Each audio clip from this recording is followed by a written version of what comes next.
Hello and welcome to today's episode of Stand Up, where I will welcome the great Cauvin, who is now running for president. Believe me, it's going to be awesome. It's an amazing idea. We have a great conversation about it, and I think you're going to love my talk with JL today. Very, very excited about this, and we need things to be excited for. If you want to jump to it or fast forward to it, however you say it, you can do that right now by going to about 32 minutes into today's show. But I've also got your news and clips for you, as well as the good stuff. All of that is coming up right now. If for some reason you want to skip the good stuff and head to Chapter 2, News and Clips, that starts at about 9 minutes in. Hope you had a great Thanksgiving and did good things and ate good food and had fun with your family and whatever, and I am very happy to have you joining me here. It's the first show of December. Happy December. Yesterday I said rabbit because apparently on the first of the month, that's a thing. And Carl, who gets annoyed with things I say and always tells me, and I love it, said, I don't know why I don't like it, but I don't like it. And you know what? I don't like it either. I wish I hadn't said it yesterday on Blue Sky. But if you're missing out on a post like that from me, then follow me at Blue Sky. But yeah, anyway, it is the beginning of December, and I'm very happy to have you here every day. I'll give you your news headlines, a great guest who is always a very, very smart person who I hopefully have a great conversation with that I'm prepared for. And first and foremost, at the beginning of every show, I got something good for you. I call it the good stuff. Time to do it right now. Let me start by sharing this quote from Mary Oliver. And I saw this, thank you to Heidi Stevens, who is one of my favorite columnists. It's called Don't Hesitate by Mary Oliver. If you suddenly and unexpectedly feel joy, don't hesitate. Give into it. There are plenty of lives and whole towns destroyed or about to be. We are not wise and not very often kind, and much can never be redeemed. Still, life has some possibility left. Perhaps this is its way of fighting back, that sometimes something happens better than all the riches or power in the world. It could be anything, but very likely you notice it in the instant when love begins. Anyway, that's often the case. Anyway, whatever it is, don't be afraid of its plenty. Joy is not made to be a crumb. Mary Oliver, don't hesitate. I love it very much. All right, we go from Mary Oliver to another amazing and brilliant woman. This, of course, is the great Maya Angelou. The most boring and the most dangerous people are those self-righteous people who would have you believe they have no skeletons in their closets. In fact, they have no closets. They're full of baloney. I mean, I think that before you judge anybody, you should look at yourself and have enough courage to admit what you see. Yeah, look at yourself and have enough courage to admit what you see. I love that from Maya Angelou. So we go from Mary Oliver to Maya Angelou. Are you digesting all of this? It is the good stuff, after all. I hate to say it, but I kind of like this Tim Ferriss. And I hate to say it because he's so popular, but he shared something that I want to share with you. 7 quotes that I'm pondering, starting with from Rosamond and Benjamin Zander in The Art of Possibility. They write, I will have to remember, I am here today to cross the swamp, not to fight all of the alligators. I absolutely love this quote because it makes me think of that moment between stimulus and response and whether or not I want to raise an argument, raise a stink, say anything, have a reaction that's not going to make the moment move forward, that's not going to progress, or I want to fight. Would I rather be happy or right? That quote. I love it. So do I want to cross a swamp and get across with peace and joy? Or do I need to fight all of the alligators? So I love that quote. Here's Winston Churchill. A man is about as big as things that make him angry. Well, that seems pretty straightforward and very smart from a pretty smart guy. How big am I if I get so affected by the things that make me angry, or does that just make me smaller? Yusuf Karsh said, character, like a photograph, develops in darkness. Yeah, that's right. That's exactly what character is. It's how you are and how you behave when nobody's watching. I love it. It's just another way to say it. Robert Pirsig is the third quote here. The truth knocks on the door and you say, go away. I'm looking for the truth. And so it goes away. Isn't that puzzling? Not quite sure how to add to that or what to make of it. So I'm just going to go to the next quote. This is from Chuck Palahniuk, who writes or said, people fall so in love with their pain, they can't leave it behind. The same as the stories they tell. We trap ourselves.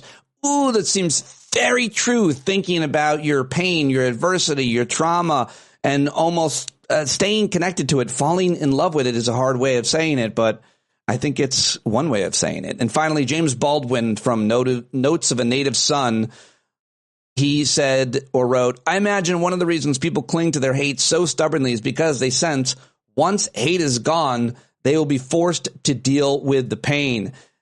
Oh, love these quotes and highly recommend them. I'm sharing all of them on the YouTube page and channel as well. This is an experiment today, so check it out if you want to see all these. YouTube.com/standupwithpete. YouTube.com/standupwithpete. Subscribe. I'm trying to go big on YouTube. This is my first adventure, sharing the entire show on video on YouTube. You know who was really great is Steve Irwin. I love Steve Irwin, the crocodile hunter, the guy who tragically died when a stingray killed him. I mean, he's become kind of like something that people unfortunately made fun of, including myself. I'm sure at times easy to do an impression of for comedians and so on. But I love this. I found this from Steve Irwin, so I wanted to share it with you.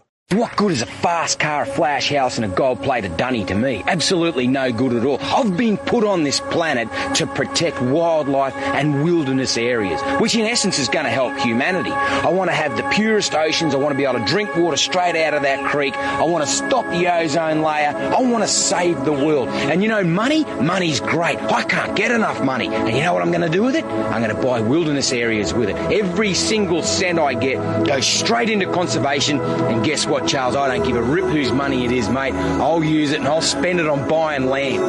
Yes, I fucking love it. Get all the money you can and buy land and conserve it and save all the critters and creatures.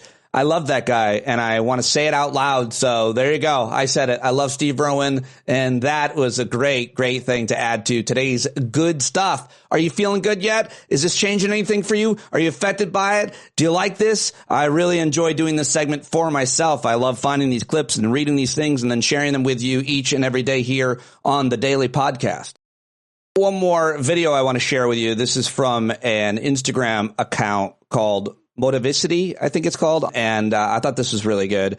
So I wanted to share it with you as well. And this is worth watching on YouTube because like a lot of these kind of inspiring quotes and things come with great videos. So here it is. 10 powerful psychology truths in life. 1. Silence is more powerful than trying to prove a point. 2. When trust is broken, sorry means nothing. Oh, that's true. 3. Control your actions. Learn to react less. 4.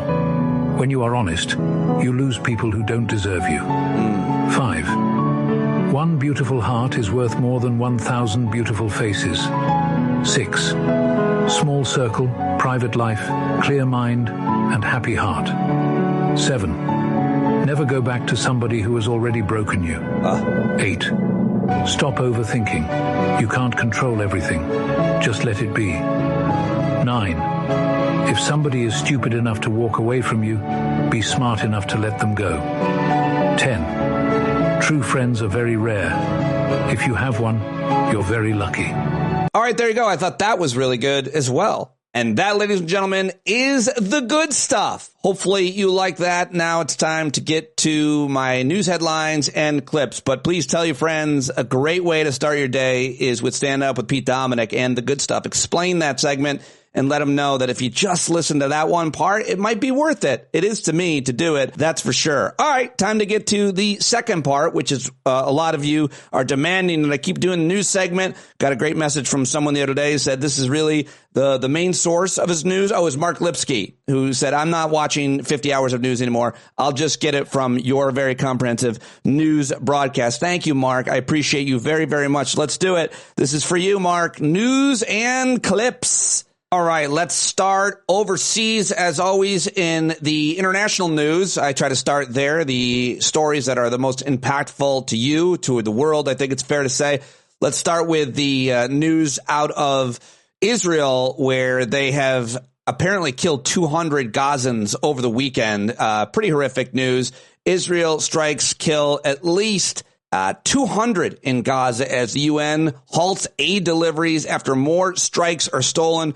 Pretty terrible story coming out of Israel right over the weekend. At least 200 people killed in Israel airstrikes on northern Gaza on Saturday. And speaking of the Middle East, let's stick with the other front. It's the northern front, Israel and Hezbollah. Well, they've had a ceasefire. So how about that? That should be some pretty big news, right? Let's take a look at that. Israel Hezbollah ceasefire appears to hold amid violation accusations. The ceasefire enacted this week between Israel and the Lebanese militant group Hezbollah appeared to hold Friday, even as the Israeli military carried out attacks in Lebanon with various parties alleging violations of the deal. So that was big news over the weekend between the Gaza invasion and, of course, what's going on in the north with Hezbollah. And we'll stay in the Middle East for this next headline. This is out of Syria. Are you paying attention to the story?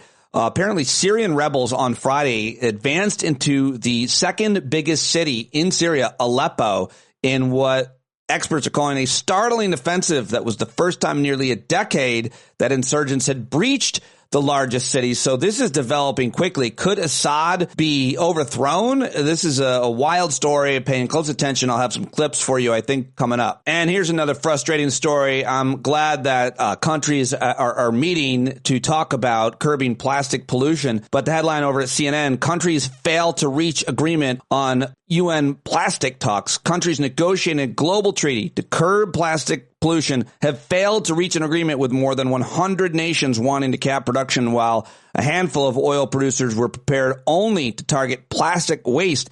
This is the fifth UN Intergovernmental Negotiating Committee meeting intended to yield a legally binding global treaty in South Korea. It was meant to be the final one, but countries remain far apart on the basis scope of treaty and could only agree to postpone key decisions and resume talks. So that sucks. Man, do I hate plastic waste. I try to do everything I can to just not touch it or touch it once. But of course, it is inevitable. But I would give anything for there be binding rules for it, for all of our behavior. Finally, this story I wanted to mention is that President Biden traveling to Angola, Africa this week, becoming the first sitting president to do so, following through on a years-long pledge to visit sub-Saharan Africa while in office as his presidency nears the end. President Biden's trip marks the first president to visit the region since 2015, comes as he long planned to make the trip to discuss economic partnerships and the vision for Africa's first transcontinental open access rail network, among other issues. That is CBS News reporting that one. Those are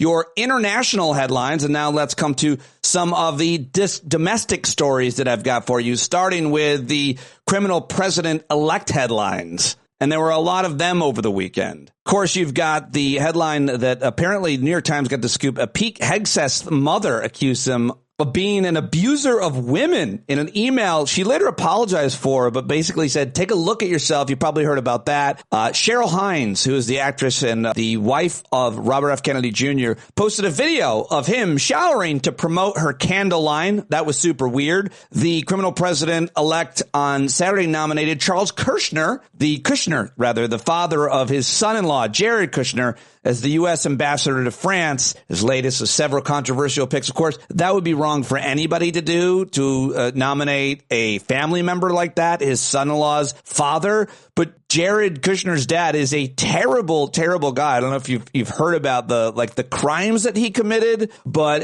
really bad, very bad. I talk about it more with J.L. Cauvin, who made a hilarious video of Trump talking about that. But the big news is that our criminal president-elect announced he would fire the FBI director that he hired for a 10-year term. It's Christopher Wray. The last time he was our living nightmare as a president. And now he's going to hire this firebrand loyalist conspiracy theorist, Steve Bannon protege Kash Patel, to serve as FBI director. So everybody's talking all about that. I've got a whole bunch of clips on it from the Sunday shows and more. What else from the weekend? Well, it was Black Friday over the weekend. Why is it got to be Black Friday, huh? Well, that's because when companies' profits apparently go into the black, finally. And the big spending apparently was on toys, a major driver of online Friday sales, according to Adobe, which does the research on this. Overall, toy sales up 622% compared to an average day earlier this fall. Sales of jewelry were up 561%, appliances 476%, apparel up 374%, electronics up 334% to $10.8 billion online, a record, doubling last year's. So, I mean, the economy must be pretty good. And finally, I guess I want to mention the weather. Snow burying the Northeast. More expected through today. Lake effect snow. We love it. Continued to pummel the Great Lakes communities on Sunday, including western New York and Ohio. Some reporting as much as 46 inches. Snowplows getting stuck. Some post-Thanksgiving holiday travelers forced to abandon their vehicles. I hope that's not you, but I do like to report when the weather is very impactful, and especially when there's that much snow. Right here at the beginning of December. Oh, and wow, this just breaking right here. I'm seeing it now on Sunday night. President Biden said he is granting clemency to his son. He's giving Hunter Biden a full and unconditional pardon, using the power of his office to wave aside years of legal troubles, including the federal conviction for illegally buying a gun. In a statement issued by the White House, President Biden said he had decided to issue the executive grant of clemency for his son, quote, for those offenses against the United States which he has committed or may have committed or taken part of during the period from January 1, 2014 to December 1, 2024. He did so because he said the charges against his son were politically motivated and designed to hurt the president politically. Wow. A lot of reactions are going to be coming in on that all day. My hot take is I don't love it, but I understand it. How about that? All right, well, those are your headlines that I've gathered for you. Now I've got the audio clips, or because I'm posting this as an experiment on youtube.com/standupwithpete, your video clips. Let's start with this one. This comes from NBC News. It's Ken Ladanian, their national security reporter on the nightly news, talking about who Kash Patel is. Into Trump's orbit. Kash Patel is like the living personification of MAGA conspiracy theories about the national security state. He believes that there are criminals inside the FBI and the CIA, and he said this, who should be prosecuted, who have been punishing Donald Trump and his friends. Now, he came to the fore as a Republican staffer on the House Intelligence Committee trying to do battle against the Mueller investigation early in Donald Trump's term, and then Trump hired him. He became a DOD employee, an intelligence employee. Towards the end of the Trump administration, Donald Trump tried to make him the deputy CIA director, and that was so objectionable to the then CIA director, Gina Haspel, that she threatened to walk. She threatened to resign if that happened, and Donald Trump backed down. But Kash Patel has been sort of full MAGA out there, promising retribution against people inside the FBI, the DOJ, and the CIA, and it makes a lot of career employees and public servants very, very nervous, the idea that he could be atop any of these agencies. Yeah, so listen, does Kash Patel have the background to lead the FBI? And if he's appointed, how will the Bureau react? Well, look, by traditional standards, of course not. But we're in a new world now where, you know, all kinds of people with very little experience are going to be elevated to some of these jobs. There would be fear, trepidation, revulsion in the FBI or the CIA if Kash Patel was placed at the top of those agencies. There might be resignations, but at the same time, you know, these are seasoned public servants. They're going to put their head down and do their job and follow lawful orders, and they understand as well as the rest of us that the president gets to hire the people he wants to hire. That's right. The president gets to hire the people that he wants to hire. And I thought that was pretty good synopsis of who this guy Kash Patel is. He's a real conspiracy theorist, that's for sure. Now, more reaction. This is Friday night on CNN when this happened. This is Andrew McCabe. He is a former FBI agent himself, and I'm sure you've seen him. He was targeted by the Trump administration, and he is probably going to be targeted again, but he's on CNN talking, and this is what he had to say in reaction to it Friday night. Right. Yeah, well, it's a terrible development for the men and women of the FBI, and also for the nation that depends on a highly functioning, professional, independent Federal Bureau of Investigation. The fact that Kash Patel is profoundly unqualified for this job is not even like a matter for debate. So I think what we should really be thinking about right now is, what does this signal in terms of Donald Trump's intent for the FBI? The installation, or the nomination, I guess we should say at this point, of Kash Patel as FBI director can only possibly be a plan to disrupt, to dismantle, to distract the FBI, and to possibly use it as a tool for the president's political agenda. And, you know, as an organization, we know what that looks like. This country has been there before, right? The pre-Watergate FBI, the J. Edgar Hoover FBI, struck fear in the hearts of Americans across the spectrum of politicians, people in entertainment, people in the civil rights community, because the director operated at the direction of presidents to collect political intelligence and to utilize the legal authorities, the investigative authorities of the FBI to terrorize and intimidate Americans. So the question is that where we're going back to with this nomination? I would argue that Kash Patel would be the perfect person for Donald Trump to nominate if that's in fact his intent for the FBI. There you go. Former Deputy FBI Director Andrew McCabe. And now let's go to another reaction. This is Tom Nichols, who's a national security expert, writer for The Atlantic. He's a professor at the War College, and he was on MSNBC with this reaction. And, you know, this is just incredibly dangerous. And you're starting to put together, we don't know what will happen with the Hegseth nomination, but you put together Tulsi Gabbard as DNI, John Ratcliffe, another loyalist at CIA, Kash Patel at the FBI, Pam Bondi at Justice. You have the makings of, you know, a not so slow motion authoritarian takeover of the United States government. And people ought to be really concerned about this. Yeah, well, that is concerning for sure. Tom Nichols, thank you. I'll be talking to a wide range of experts on this, all of this, within the coming days and weeks. And so I hope tell your friends to come on over here and tune in. I'll be sharing those interviews everywhere now. I'm going wide on video and everywhere. Well, it's a trial. We'll see what happens. YouTube.com/standupwithpete. Go subscribe right now if you're listening to this. And thank you if you're watching it and you made it this far. All right. I also thought this was really good from Kimberly Atkins on Meet the Press on MSNBC. Here is that clip. But the difference here is Kash Patel is a general in Trump's perceived war against the deep state, deep stating meaning anybody who he sees as a political enemy. He is somebody who has been inside Trump world for a lot longer and a lot closer than Matt Gaetz. And I see no reason to believe that the Republicans who failed to stand up against Trump at any point in the last 10 years will suddenly change their tune to try to block his top guy, as much as Democrats will point out that him heading the FBI, particularly one which in the eyes of the Heritage Foundation's Project 2025 would be under the White House. They would take it from under DOJ control and make it Donald Trump's personal investigatory army. I think that not only will he win confirmation, but that it's one of the most dangerous appointments that Donald Trump can make. All right. Well, there you go. That is Kimberly Atkins on Meet the Press yesterday. I thought that was really good and scary and disconcerting and upsetting, of course, but that's all I've got for you on the Kash Patel reactions audio section of today's show.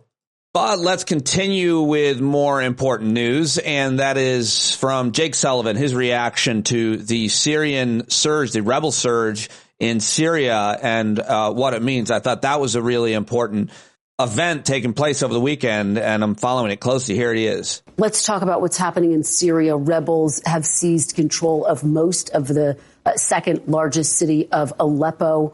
What is your sense of what's happening on the ground, and do you think that Bashar al-Assad could fall?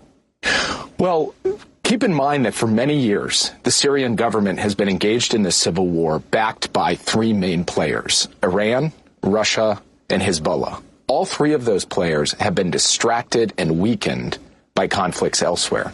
So it's no surprise that you see actors in Syria, including the rebels, try to take advantage of that. And that's exactly what they've done over the last several days. Now, this rebel offensive is led by a group that the United States has designated as a terrorist entity. So we have concerns, obviously, about that group. And we are consulting closely with players across the region to try to determine the best way forward, because what we would like to see is the full implementation of UN Security Council resolutions that could bring a measure of peace and stability to Syria and protection to civilians, including religious minorities. As far as the fate of Bashar al-Assad, people have been predicting that for a long time. I'm not going to make any predictions here. All I'm going to say is that we will stay deeply engaged in the days ahead. Jake, let me ask you about the breaking news overnight. President-elect Trump announced. All right, there you go. That is Jake Sullivan on Meet the Press yesterday. So let's move on to something else I think that was pretty important. All right, that important thing is that the DNC chairmanship is up for grabs, and one of the guys that a lot of people have been pushing for to take it is Ben Wickler, who has had so much success in Wisconsin. Well, he was on yesterday on CNN with Manu Raju on, I don't know what show this is, the State of the Union. That's what it was. And this is what he had to say yesterday. I thought this was important. I wanted to share it with you. Are you running? Matt, it's great to join you this morning. I'm running for chair of the Democratic National Committee because we need to unite, we need to fight, and we need to win to stop the GOP from ripping this country apart and ripping off working people to enrich mega billionaires who funded Trump's campaign. This is a time for Democrats to come together to learn about what we need to do and change and to start winning elections up and down the ballot for the next 4 years. But, what do you say to some people, maybe your opponents might say, look, you were a leader, party leader in a state that Kamala Harris lost. She lost in Wisconsin in 2024. So why give him a promotion? Well, the thing about the last 4 years is that we've seen a Republican Party that in Wisconsin came in and tried to dismantle our democracy, robbed working people, smashed unions, attacked public schools, restricted voting rights, and Democrats organized, united, and fought back. And over these last 4 years, we've won election after election. Biden in 2020, Governor Evers in 2022. We flipped our state Supreme Court majority. This year, we had the smallest swing of any battleground state in the country, just 1.5 points towards Trump. It was the closest state in the union. And at the same time, we turned out more votes and won our U.S. Senate race for Tammy Baldwin and flipped 14 state legislative seats. This is a purple, intense state. And what it teaches you when you fight in a state like Wisconsin is how to organize everywhere in rural areas, cities, suburbs, small towns across race, ethnicity, gender, geography, generation, ideology. It teaches you to communicate even to voters who may not be paying attention to what Democrats have to say. We know that we lose when voters get their information about Democrats from Republicans. So we need to level up the intensity, the omnipresence of our fight, and we need to communicate directly to working folks, no matter what they look like or where they live, about how we're on their side and the Republicans are trying to rip them off. All right, well, there you go. Ben Wickler is running for DNC chair. That's big news from yesterday, so I wanted to share that with you. And finally, let's get to some comedy. Brought to you by today's guest, appearing as Donald Trump, the best Donald Trump impersonator in all the land. Here he is reacting to Kash Patel, who he says is the next J. Edgar Hoover. You coming up, my interview with JL Cauvin, but here is one of the latest videos he's posted. So I'm very proud to announce that the deep state, remember the deep state? Oh, they're in for a deep cleaning. Yes, because I have now nominated very proudly to run the FBI in place of radical left Christopher Wray, Kash Patel. He is a trusted advisor, a very well-respected prosecutor from, I think, his 9 months or something working in a legal office. But we came to him through a very rigorous process. When Venmo Singh was not available, nor was PayPal Ali, neither of these strong individuals were available. So I said, what about Cash App? And they said, Cash App is available. I said, well, let's go with Kash Patel. So now, not only do we have somebody who is against the deep state, who will clean out our corrupt and disgusting law enforcement, and nobody supports law enforcement more than me, but it's got to be clean. You want to have clean, legal law people, okay? We had lawfare. What we had was lawfare. It's called lawfare, which is a combination of law and welfare. So you had law people on welfare. It was a disgrace. Warfare? Okay, it was law and warfare also.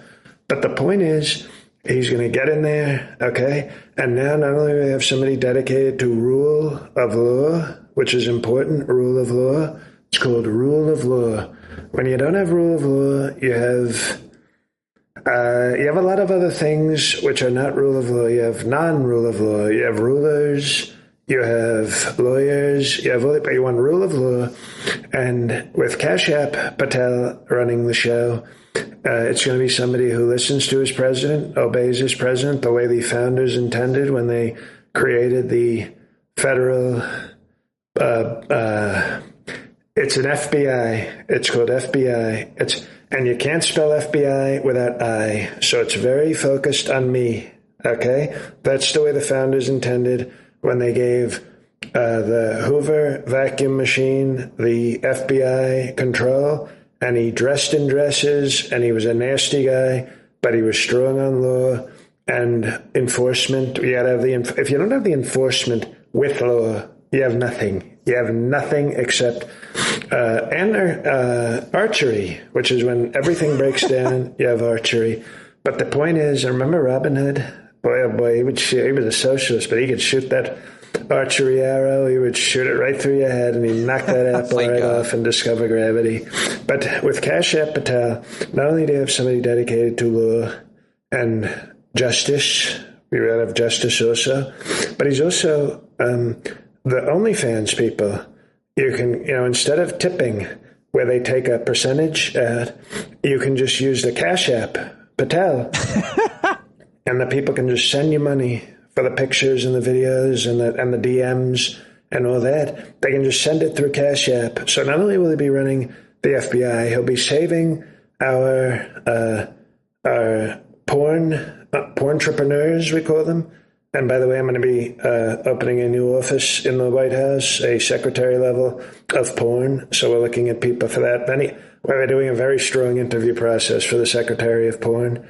But now we'll save them money. They won't have to pay those nasty OnlyFans commissions because Cash App Patel is dedicated to law and order and also entrepreneurial sex people.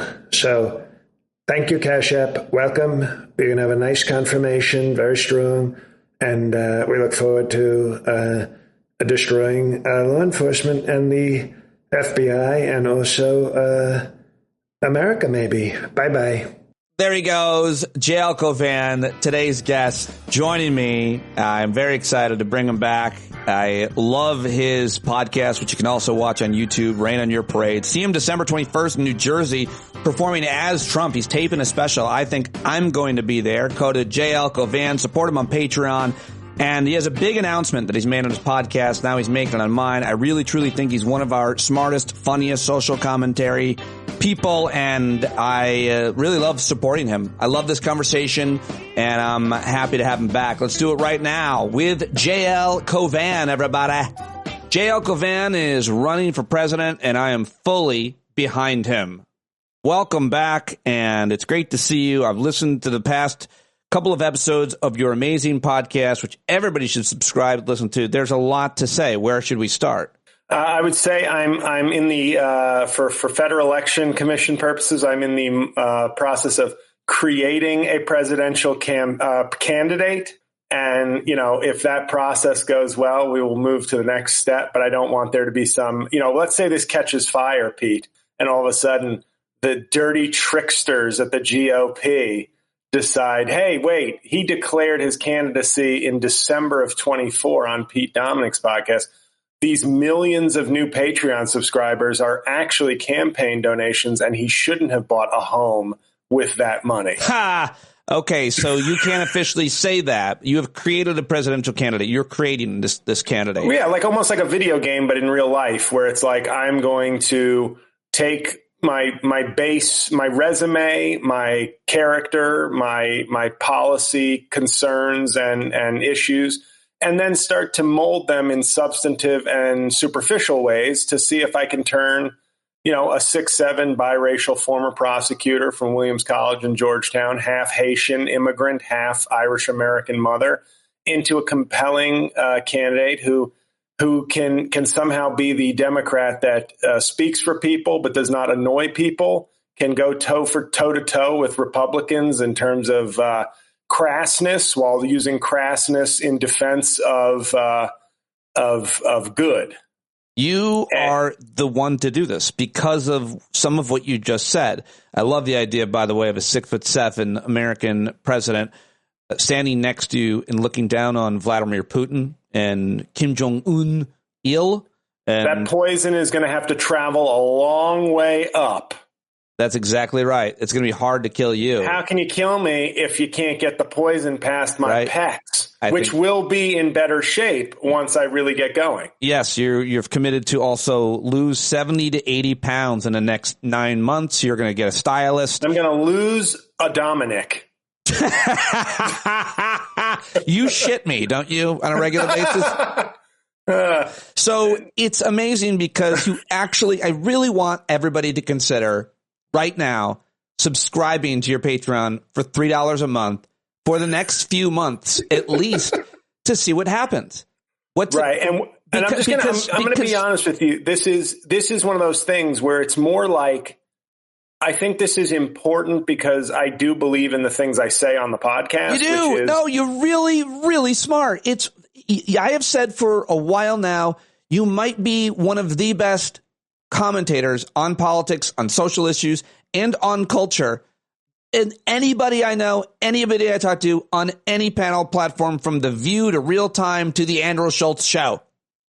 Wow. Well, thank you. You understand policy. You have a deep moral center. And yes, you can go toe to toe with anybody in terms of a quick wit and crassness. You're a guy. You're a candidate. You're our Pete Buttigieg with humor and edge.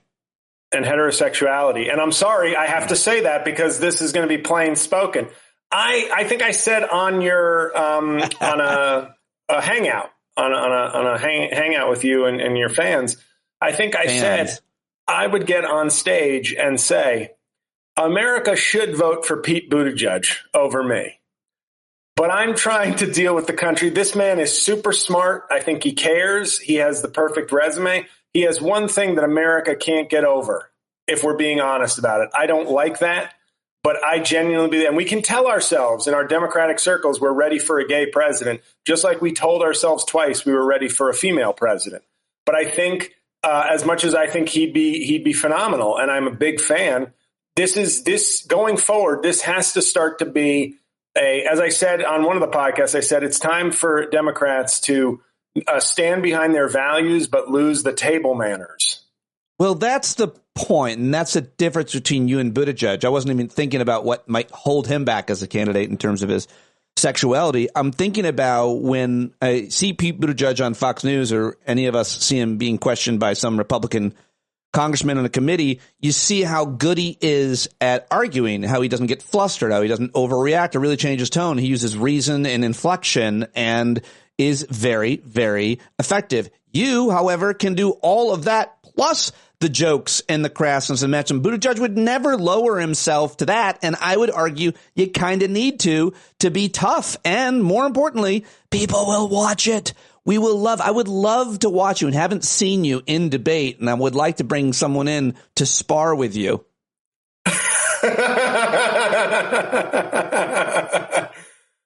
Jimmy Fallon? We can think of some people. Let's go. Well, like I said, this is in the stage where I'm bringing things together. We're formulating what I want to do. And yes, Cookie, I don't mean this to be, and this is not an excuse, but as you listen to the podcast, it's like I'm ordering books on elder care and homelessness because I want to make certain issues centerpieces of this fake but real campaign. And so, I'm still putting this all together. There's going to be major weak spots. That's when you can then bring in some top tier advisors for me who are willing to work for 5-star reviews on Apple. Well, but yeah, you're steeped in policy because you're very curious. You're very well educated. You're a Georgetown educated lawyer. You've worked in corporate law firms. You've been a prosecutor. You've done all kinds of different legal work, but you also are constantly learning. You're an autodidact. You're reading real big books, not just long form articles, but big old books on history, on biographies, as well as, on issues like elder care, homelessness, immigration, and climate change, which I know you care deeply about. But what I will say to this, and this is just in terms of the wanting to be relatable and honest. I have a really good brain and knowledge for the average person, but I'm sure there are people who could talk circles around me in terms of granular policy. But I think in a post-Trump world, we are sadly, I say this sadly, I don't think we're in a place where it has to be the expert. It has to be the charismatic, energetic, presentable person who shares your values and who you can trust to put the people in that will be those granular detail experts to advance the agenda you want. Whereas Trump isn't even that. Trump is proving right now that his agenda is Trump, because he's not putting in like hard conservative policy experts. He's putting in Trump sycophants who have no real expertise and not enough he only has his eye right now. It seems like his main focus is on revenge. Yeah. And so he doesn't have to have policy experts. He has, will you do what I say? Great. You have exactly the kind of skill set I need. Yes. So you're the perfect candidate for all types of reasons. And you explain in detail how you're going about this in the last couple of episodes of Rain on Your Parade. Go and listen and comment and subscribe to JL's YouTube page. Most importantly, patreon.com/JL Cauvin right now. Sign up for as little as $3 or more if you want. But the thing is, we're going to support JL. I'm fully committed to it because he actually is got such a realistic handle, in my opinion, on so many different issues, as well as the ability to talk about them in a succinct and hilarious and simpleton way that basically a lot of us need to hear. You talk a lot about... Can I tell you one thing I thought... I'm sorry to interrupt. One thing I thought of yesterday talking to my buddy who's very, very politically engaged. He was a young Republican. He was an Alex P. Keaton who Trump drove him from the Republican Party into a registered Democrat. Wow. So he didn't even go the independent route, but he's also a guy who's not he's looking to affect change, not make a stand and go, I'm unaffiliated. He's like, no, I want to affiliate with the party I think can do some things that are good. And I talked to him and I said, as he said, we were discussing the election. It was the first time we'd seen each other since the election. And he said to me, the border, I underestimated the issue of the border and things like that. And then I brought up, of course, the Langford bill that Trump killed. And he said, the immigration bill he did not want to pass because he didn't want the problem to be solved before he could get in and solve it or make it worse and then just point to it and then say he solved it. That Langford bill. Yeah. And I just also had watched the James Carville documentary on HBO. And I thought to myself, the thing I would say if I were a political advisor to Kamala Harris, the line they never used, because they would say, you've been in the White House for 3 years and have done nothing on this issue. The answer to that is not to laugh. And I'm not criticizing Kamala Harris. I think she should have won. I think she ran a very, very good campaign for 100 days. But what she should have said is, so let me get this straight. You don't want to we didn't do anything for 3 years. We want to do something in year 4. And you're saying the problem is so urgent that we shouldn't, that we should continue to allow the problem. That's your solution is continue the problem because we didn't solve it fast enough. Yes. Ours is, hey, we've had our come to Jesus moment. We were wrong to not act so quickly, but we're acting now. That's the way you answer because it puts it on them to be like, instead of this like, well, we've come to a process and we've decided, this was a good bill.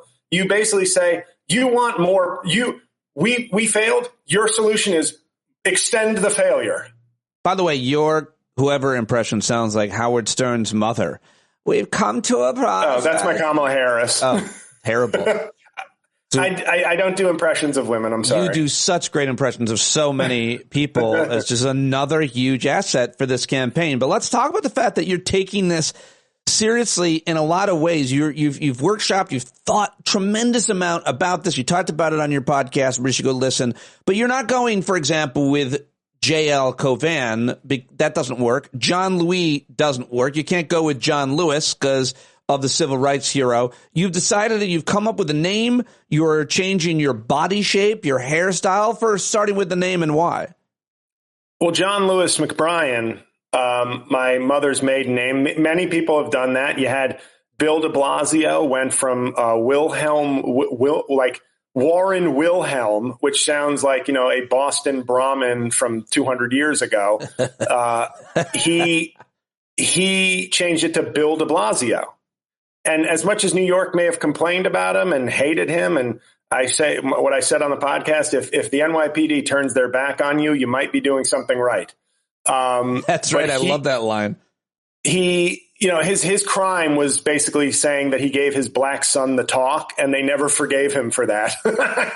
But he got elected twice.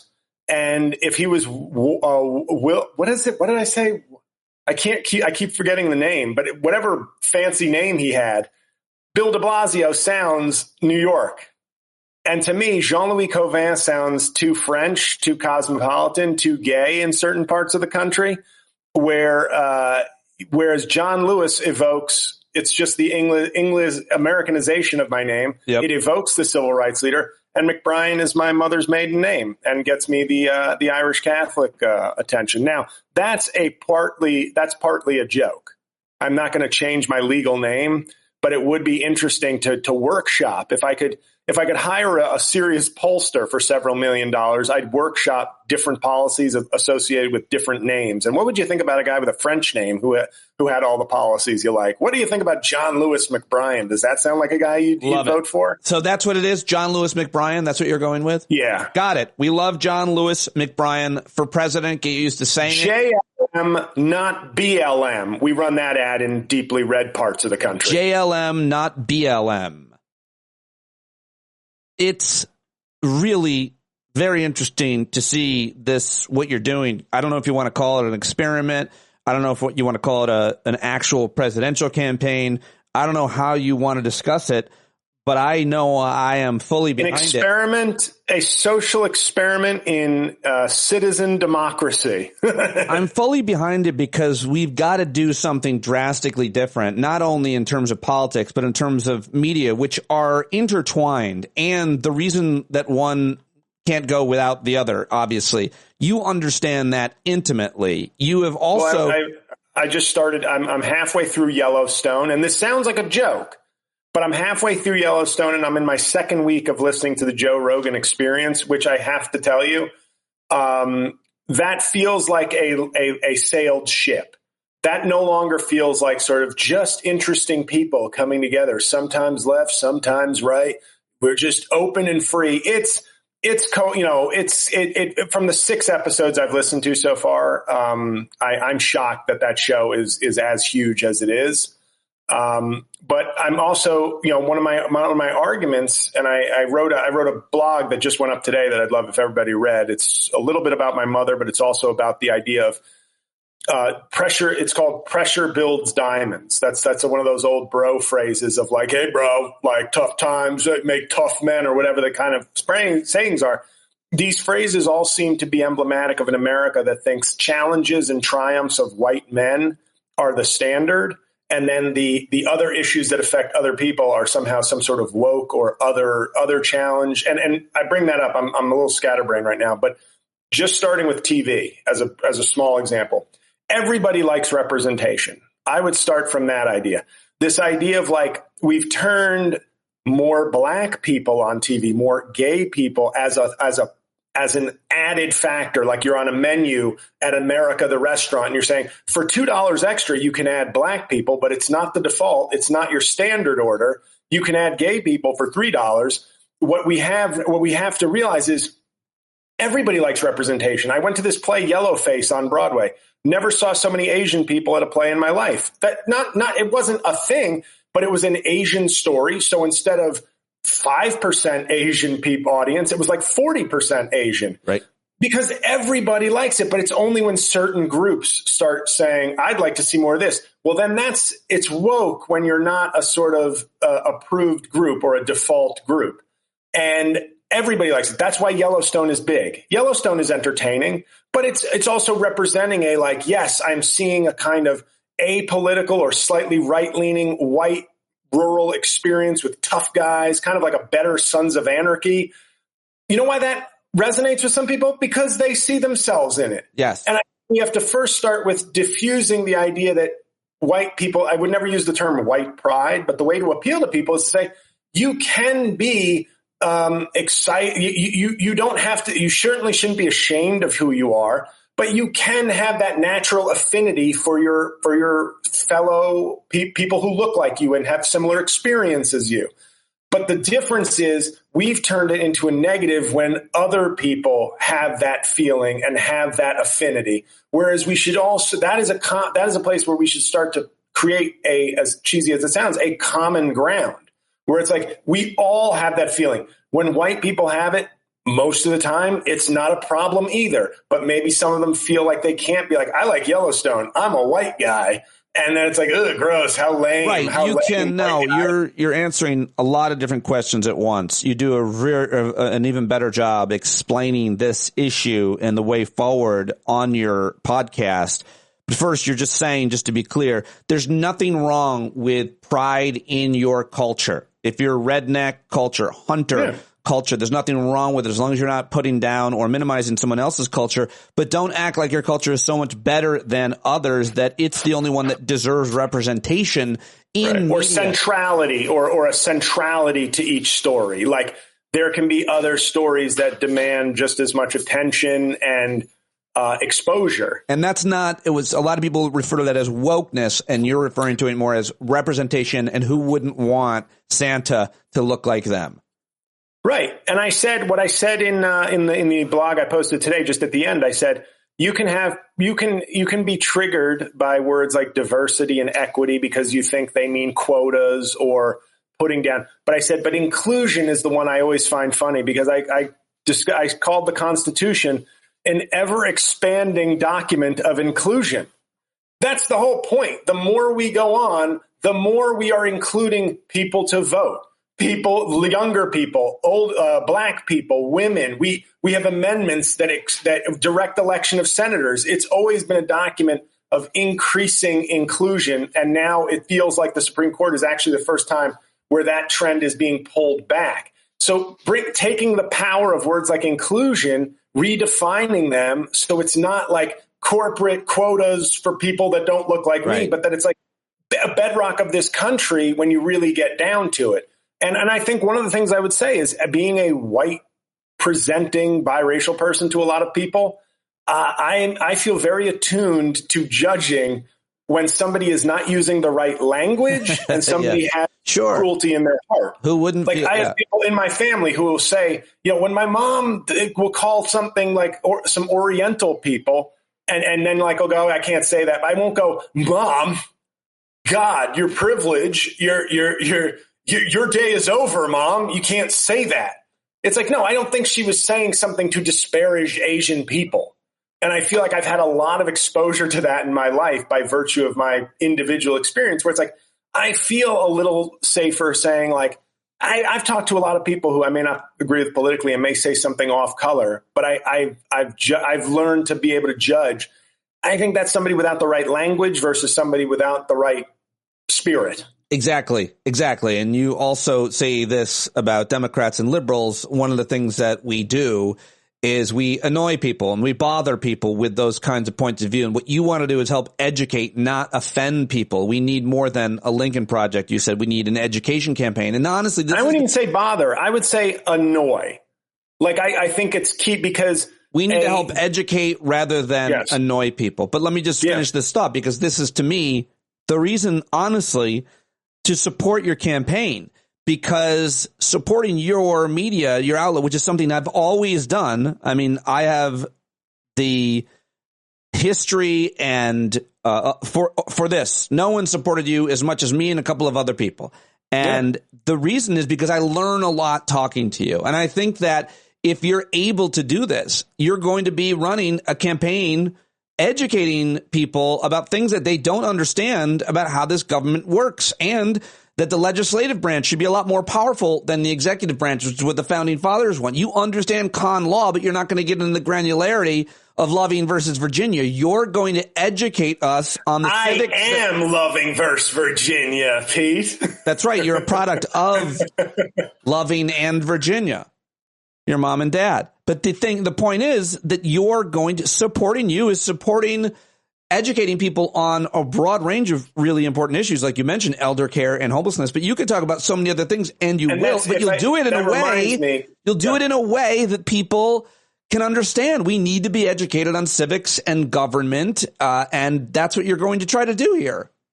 Right, and make it in a way where it's like it's integrated into the stump speech. Right. It's going to be great, but not in a way like real basic stuff that doesn't make people feel stupid, but makes them aware of how the country's supposed to run. I think there'd be a lot of conservatives who would welcome the reduced executive in terms of constitutional history. And I also think politically, it's a good way to run. Not in I'm going to save. And I think that was what I was happiest with the message of the last episode, which is present your presidency as leading a team. And I said, I think Democrats are the best way forward.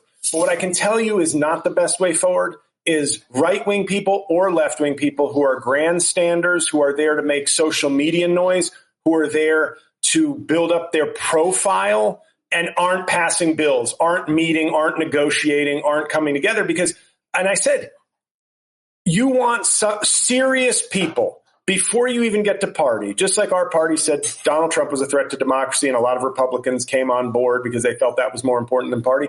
Having serious people in office is more important than having a Democrat or a Republican. Somebody who is committed. And my argument is I think the best choice in terms of the serious people and the policy options are Democrats. Yes. But I think unlike a Joe Rogan show, which if you want to talk about a right-wing, left-wing Joe Rogan sort of thing, I think it's that Joe Rogan has a space that is non-judgmental, but feeds into, it's not necessarily educating people on the basics. It's educating them on the things they're really curious about, which are maybe conspiracies or, hey, isn't that kind of kooky? And this guy told me this, and I don't know if it's true, but boy, oh boy, doesn't that get your hair up on your neck? Whereas mine would be more like, hey, here's why when you say the president didn't do something, here's really why he didn't do something. Now, if you give a president, you can look through history the last 100 years. When you give a Democratic president a large Democratic majority, you get the government and the services that you want. Right. And they're still here today to prove that point. The things FDR put in place 100 years ago are still here. The things LBJ put in, even though Republicans have tried to get rid of it, are still here. Obamacare, big majority for Barack Obama. He spent his political capital on. Guess what's still here despite really concerted efforts? Obamacare. So I think first things first, serious people, look yourself in the mirror and say, do I have a congressman like a Matt Gaetz who makes big headlines and is entertaining and has done nothing of substance ever? And if I don't, maybe I need to vote for a different Republican or, God forbid, a Democrat who's more serious about delivering things to my community, even if I'm not 100% aligned with what they think. If they're serious, somebody who can do the work is the most important. We've gotten away from that. Yeah. You put together a serious Congress of serious people. I guarantee you, even if it's a 51-49 split, you will get more done. You won't get as much done if you have 60 or 65, but you will get a lot done than what happens now, which is almost nothing. You're talking about in the Senate without a filibuster. So the Senate and the House is also dysfunctional. Of course. Let me ask you about culture. You're immersing yourself in Joe Rogan and Kid Rock and all kinds of Kid Rock. I'm an original. You're actually the point is you can relate to all of these. There's nobody no room that you can't walk into and have cultural references for. You know where they're coming from because you're such a cultured guy because of the life that you've lived and your curiosity. Yeah. And it's like, I don't like Rogan is me taking my medicine, but Kid Rock, I enjoyed him in college. I don't like his politics, but I'm not going to, I always do say, I feel like a coward if I don't at least say, I got to admit, when Kid Rock comes up and people are like, God, does he suck? I go, his first couple albums actually are pretty awesome. Right. I heard you talk about that on your podcast. I was like, I didn't know that. I did not know that. And you guys started singing them. It was real fun and funny.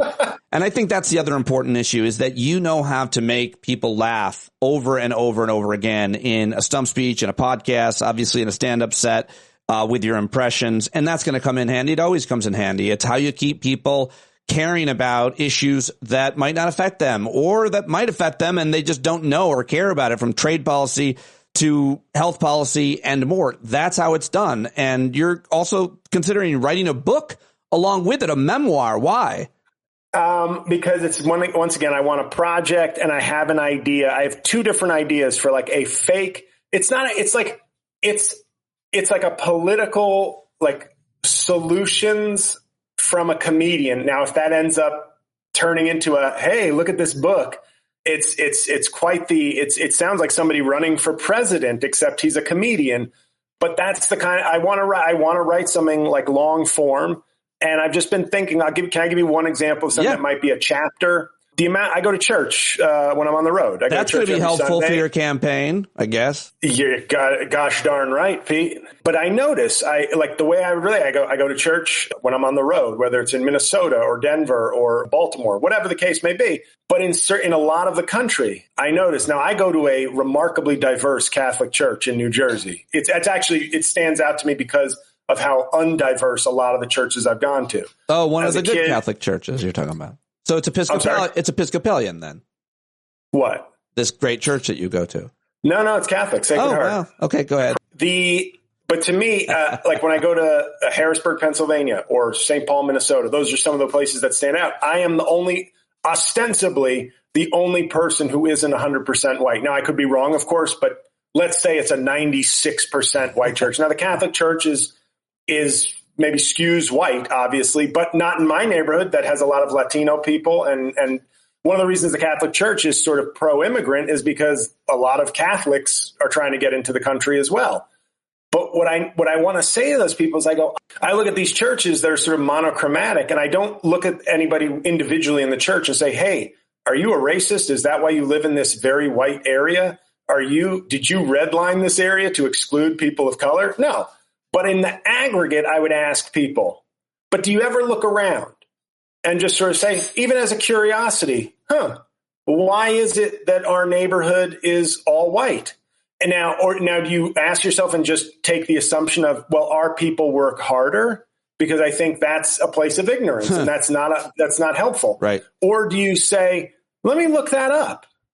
And maybe you find out, not even your parents, but maybe 2 generations ago, some not so great things went on.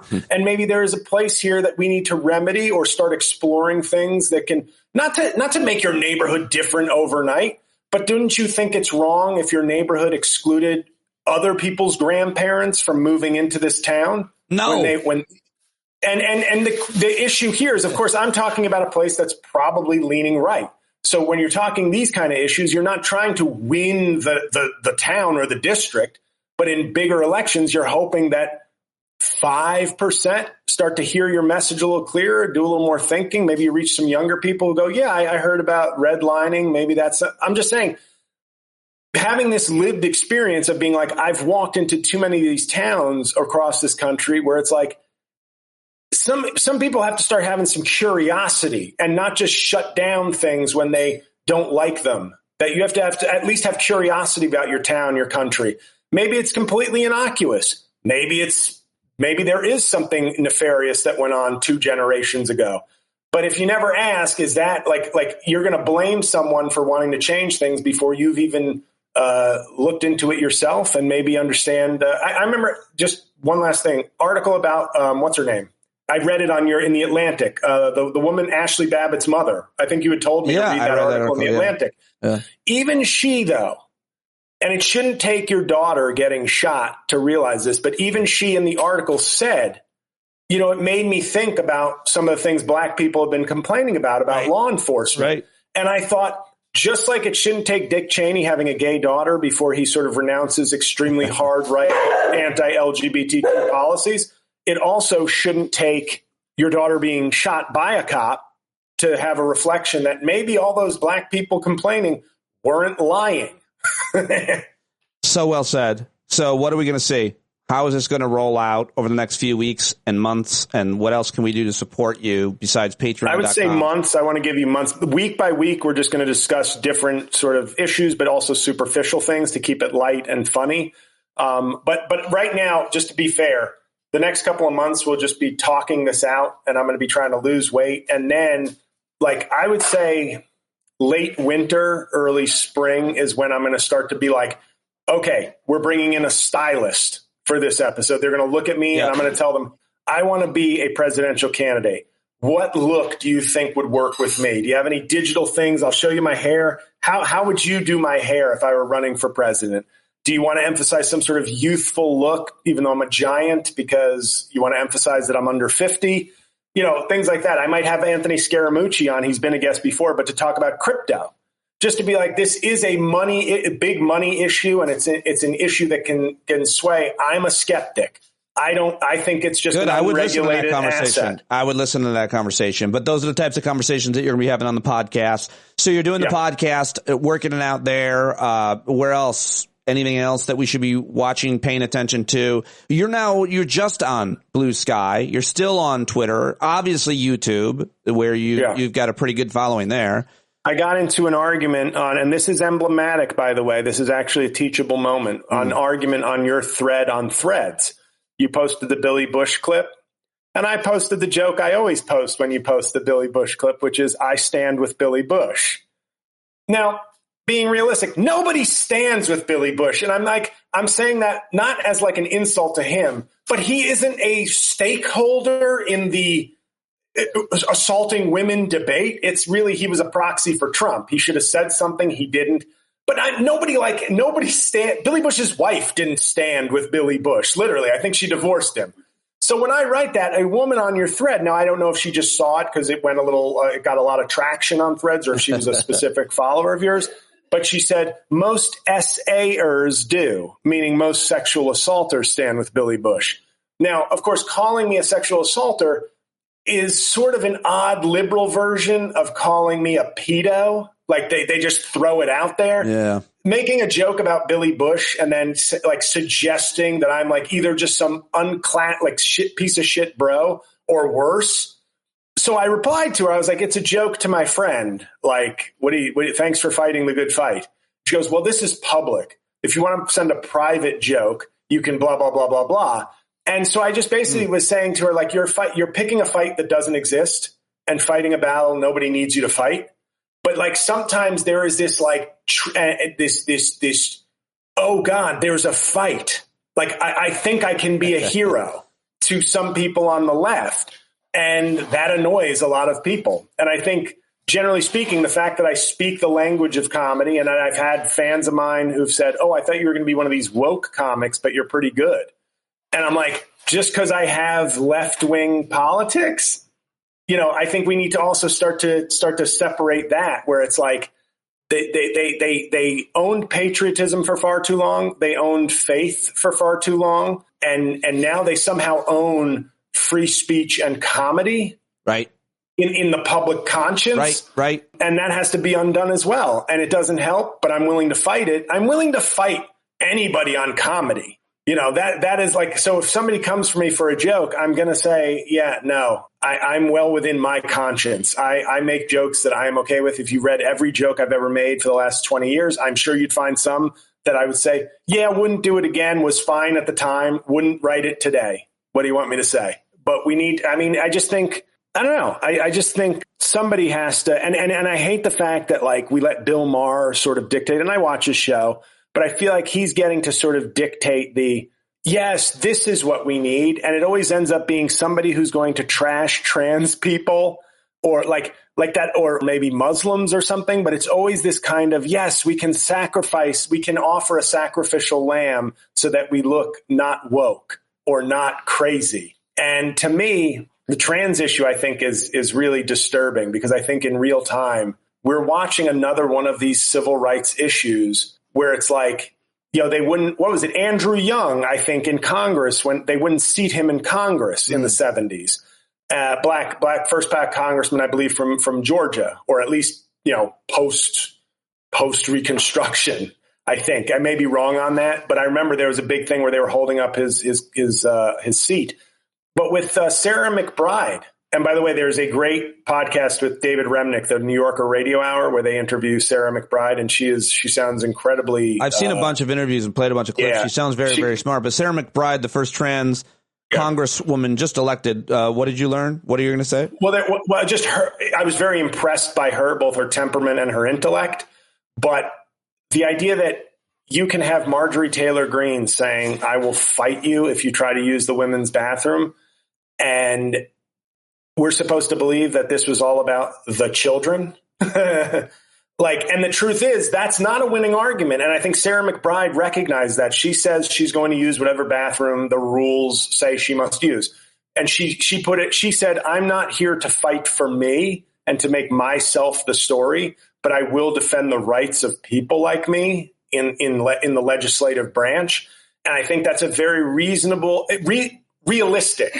That's a very realistic approach. She is messaging perfectly and using history as a guide here. But something you said, I thought, I haven't heard anybody talk about the trans issue in terms of what Jesus would do.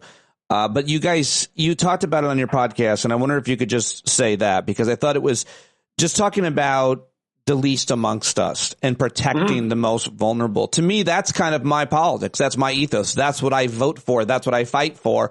I think about that all the time. I guess I don't necessarily think about it being rooted in any kind of philosophy. I don't know where I got it, but I think that's a lot of people are that way and think that way.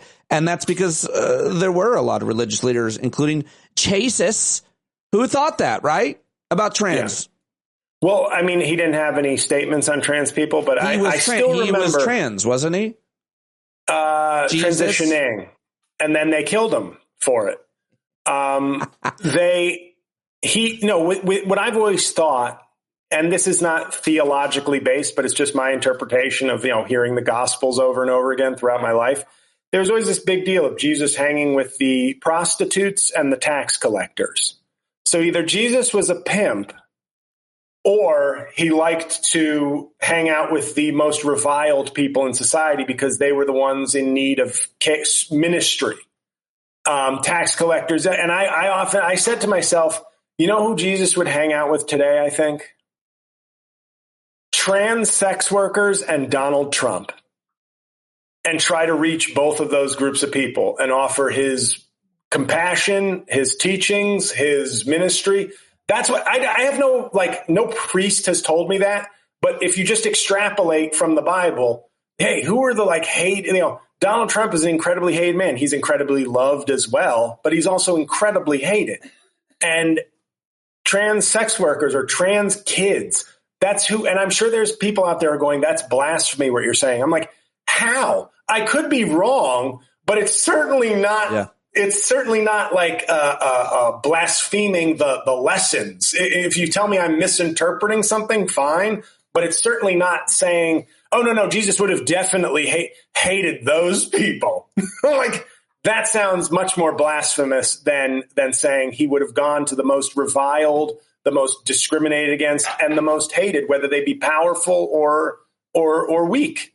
And I think that, there is this, and I've seen some documentaries on Christian nationalism, including this great one, God and Country. I haven't seen that yet. I got to watch it, and I got to talk to the filmmaker. But there's this muscular Christianity kind of thing that I think, it's Kristen Dumas writes about it in Jesus and John Wayne. Yeah, exactly. It's very weird. It's a very weird and a spiritual view of Christianity.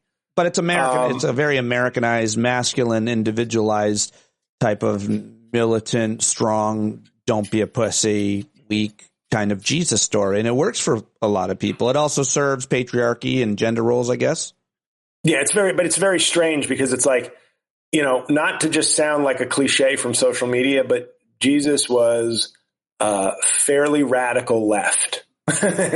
And it's the dexterity to sort of turn Jesus into Rambo is so weird, because it's just what do you even just go to a militia meeting? Why are you even going to church? And I mean that, why are you even going to church if you have to turn church so drastically different? You say the dexterity with which to turn Jesus into Rambo, meaning the ability, the speed with which you were able to do that versus the audacity. But that's what I find. Well, I mean the mental dexterity to be oh, this guy who literally let people kill him to save souls. This person who stopped when he was captured by the police, stopped his right-hand man from attacking them. This is the guy you think would be, going into an abortion clinic with an AR-15. Well, I don't know. Jesus' right-hand man was Kash Patel's great-grandfather. So. Oh, Cash Me Outside. How about that? Oh, that's a Dr. Phil reference. His name is actually Cash App, so I just made a video, which I will be posting, where Trump is calling him Cash App because Venmo and PayPal weren't available. Thank God someone did it. It's about time. It's about time. I can't wait. You've also just put out a video. I'll share some of the fact that Trump appointed Jared Kushner's father to the ambassador of France the crimes that he committed were grotesque. Went to prison, federal prison for 2 years, but he set up his brother-in-law or something, filming sex. And then sent the tape to his sister. Yeah, it's terrible. He is a rotten person for that crime. And Chris Christie put him in jail. And anyway, he's the new ambassador because that's the cost of entry. It's like the height requirement to get in the Trump administration is to have committed a horrible crime against women. Pete Hegseth's own mother apparently reprimanded him in letters. Now she's walking that back. But I mean, what do you just have to say about the fact that it's almost not a joke that so many of the men that he has appointed are just like him, SAers, real ones? Yeah. Oh, and I did write to that woman at the end to try and make light of it. I said, and by the way, I'm not from San Antonio. And showing how humor-filled she is. She wrote, I wasn't talking about San Antonio. I go, I know, that's what the first part of my message was addressing. I was trying to show some levity so it didn't become a left on crazy hate fest. But no, what do you make of all these sexual assault? It's, I mean, are we going to get prima nocta from Braveheart back? Are we going to get that? Like, if you want to get married, Trump gets to have sex with your wife. That's what David Koresh did. It's not that far-fetched. That's true. Why couldn't I have been raised a Branch Davidian? But I think it's very gross because it's, you know what it feels like? It feels like the emperor making everybody get like his haircut or something, where it's like, I want everyone to be like me. Therefore, I will become the ideal, the thing to aspire to, rather than I'm a piece of shit. I shouldn't be a piece of shit. It's like if I get other pieces of shit to model my behavior, then my behavior will simply become the ideal. Don't you think that the other men, especially who are supporting, a lot of men who support him, and certainly those signing up in administration, it kind of gives them cover to feel not so bad about the things that they have done to women and others in the past? Because if he can do it, maybe the horrible things I've done, even if it was only a few, much less several, maybe they're not as bad. It kind of wipes them away. And even though Pete Hegseth's mother, that's crazy. That letter from his mom is wild. Yeah, my mother would probably take the rap for me if I murdered somebody. So I can't really relate to a mom who would rat you out for being a douchebag. Mine would too. Fair enough. All right. Well, this is all very exciting. I'm very, very excited. JLCauvin.com. Go read the new blog, patreon.com/JLCauvin. Go subscribe right now to the YouTube page and the podcast, and go listen to these podcasts or watch them. I watched them today. I had them on YouTube, and they're so well done. You're so good. Nobody's better. I'm fully supporting you, and I hope that people who support me support you. Thank you. And can I make one announcement because it's not on my website yet? Please. In addition, I have shows coming up in Harrisburg. No, we're out of time. I didn't know that's the announcement. But December 21st in Rutherford, New Jersey, tickets will be on sale midweek of this week. I'm recording a stand-up special as Trump with Mitch McConnell emceeing. Oh, so I want to try to be there for that. That'll be fun. Oh, December 21st, 7 p.m. The info will be on my site by midweek, link and everything. But it's a small venue. But I really want to do this because I want to make him. It's going to be what if Donald Trump were a kind of Rogan-esque stand-up. It's not going to be like, here's me doing jokes to be funny as Trump. Yeah. It's like if Trump's mindset were really, so there's going to be talk about trans, there's going to be talk about cancel culture, there's going to be bad jokes. Oh, I can't puns. wait. I'm almost positive I'm going to be there December 21st in New Jersey. Yeah. So we'll all go and have a party and see JL, watch you tape that special. Awesome. Thank you. And you'll be in Vegas with us, too, in March. Very excited about that. Yeah. Yes, sir. All right. Thank you very much. You're the best. Thank you. Good Thanks luck. for having me. Thank you. All right. There he goes. JL Cauvin. Go check him out. Go support him. Go do all the things I said to do earlier. Learn more about it at the show notes. And that is all I've got for you today. I forgot to mention PODJAM at the beginning of the show. Oh my God. I was thinking so much about making this YouTube video. YouTube.com/standupwithpete. And PODJAM is on March 28th to 30th. Tickets in the link to the show. But that's all I've got. I gotta go. I got to wrap it, you bumblebees. I hope you appreciated everything. Thank you again for all of your support this far. Looking forward to all of the things we're going to do in the future coming up, and always want to hear from you. Hope to see you in Vegas. And that's it. I'm done. Okay, that's it. Jon Carroll taking us out. JonCarroll.org. Go buy his music right now.